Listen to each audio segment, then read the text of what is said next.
guyyaan irraa guyyaa seena qabeessaa fi yaadannoo ilmaan Oromootaa biyya isaaniif jecha, mirga isaaniif jecha, saba isaaniif jecha itti wareegaman guyyaa kana irratti argamuuf keenyaaf lubbuun keenya yoo na eegee nuti ilmaan Oromoo kaayyoo fi duudhaa isaanii qabannee har'a as ayyaana kana kabajuudhaaf baga gammaddan baga gammanne.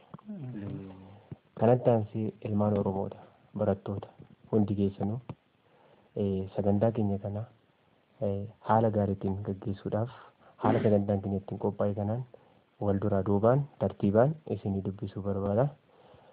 Tokkoffaa irratti heebbaa Oromoon gaafa sagantaa kamiyyuu eegalu ni eebbisa. Lammaffaa irratti sirna dungoo ni qabsiifama. Sadaffaa irratti yaadannoo ilmaan Oromootaa nuuf qabso'an nuuf wareegamanii otoo qabsoodhaaf baanuu karaa irratti hafan yaadannoon daqiiqaa muraasaa ni taasifna. Arfaffaa irratti kaayyoo isaanii galmaan ga'uudhaaf waadaan seenna. Dhuma irratti sirna daabboo keenya murannee ittiin nyaannu ta'a. Inni dhumaa ibsa ejjennoo abbaa qabxii torbaa ni dubbifanna. Kanaan boodatti eebbaan walgahii waan ayyaana keenya cufanna. Galatooma. Ani maqaan koo Diinaaf Gufuun jedhama. Yaadni asirratti qabu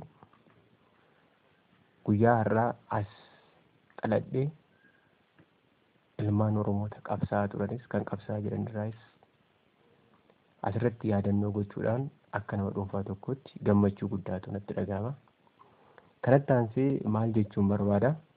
Isin dhaloonni ilmaan Oromootaa, barattoonni Oromoo, dargaggoonni Oromoo wanta ergaa isiniif dabarsuu barbaadu warra mana bira jirtan keessaa wareegamtoonni yookaan qabsoonni qabsaa'anii darbanis ammas qabsaa'anii jiranii umurii dargaggummaa isaanii osoo hin qusatiin fedha dhuunfaa isaaniitiif osoo hin rarraafamiin uummata isaaniitiif biyya keenyaaf wareegamaa kan darbanii jiru, wareegamaa kan jiranii jiru. Haa ta'u nuti immoo yeroo ammaa kana isaan maal gochaa jiru? Maal godhanii? Maalirra gahanii? Eenyutti dabarsan kan jenne yaaduu nurra jira. Kana yeroo jedhu har'a nutis ilmaan Oromootaa waan nutti dabarsan kana baannee jabaannee tokkummaa keenyaan akka qabsoofnu barbaada. Dhuma irratti wanta inni gochuu barbaadu ilmaan Oromootaa nutis mee isaanoo amma kana wareegamaniiru dhiitamaa jiru biyya isaaniirraa maatii isaaniirraa gargar ba'anii qoonni keenya maaltu nurraa ilaalama jennee ilmaan Oromootaa jabaannee akka qabsoofnu barbaada. Inni itti aanu immoo maal jechuun barbaada seetan inni guddaan qabsoo uummata keenyaa kana tursiise maalidha? Maaltu qabsoo? Yaayee duraan dursee bagaa ayyaana guyyaa ji'a eeblaa 15 bara 1409 isin ga'een jira.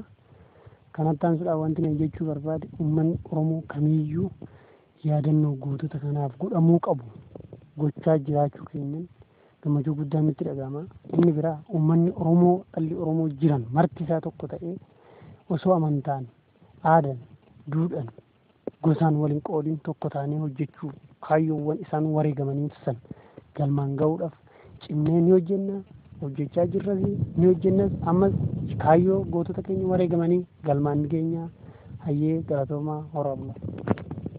Yaadni ani qabu har'a guyyaa yaadannoo gootota Oromoo yoo ta'u yeroon isaan yaadadhu baay'een itti gammada.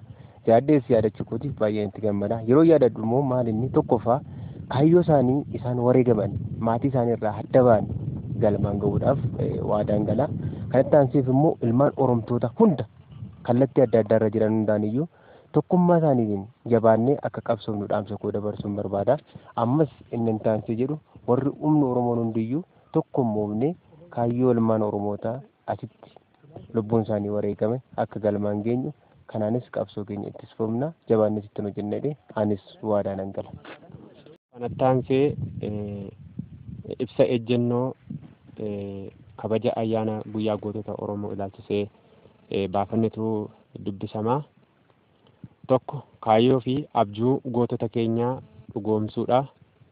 2 sirna gabroonfataa kana kuffisuuf wareegama qaalii ni kaffallaa. 3 uummata keenya yeroo ammaa gamtaa'ee fi tokkummoome kan hawaasummaanis ni cimsina. Inni 4ffaan seenaa fi seexaa uummata keenyaa ibsuuf duubatti hin deebinu. Inni 5ffaan wayyaaneen gabroonfattuu koloneeffattuu daangaa ceete ta'uu ishee ifatti lammii keenya ni barsiifna. Xumura sirna gabrummaa kanaaf faadaagaa fincila diddaa gabrummaa keenya ni cimsina. 6 birmadummaa lafaa bilisummaa sabaa fi walabummaa Oromiyaatiif ni hojjenna. 7ffaa jarreen qorqalbiin of gabroomsanii ormaaf hojjetan uummata isaaniif akka hojjetanii fi meeshaa alagaa ta'urraa akka of qusatan waamicha lammummaa ni goona. Gadaan keenya gadaa bilisummaati. Barattoota Yuunivarsiitii Wallaggaa.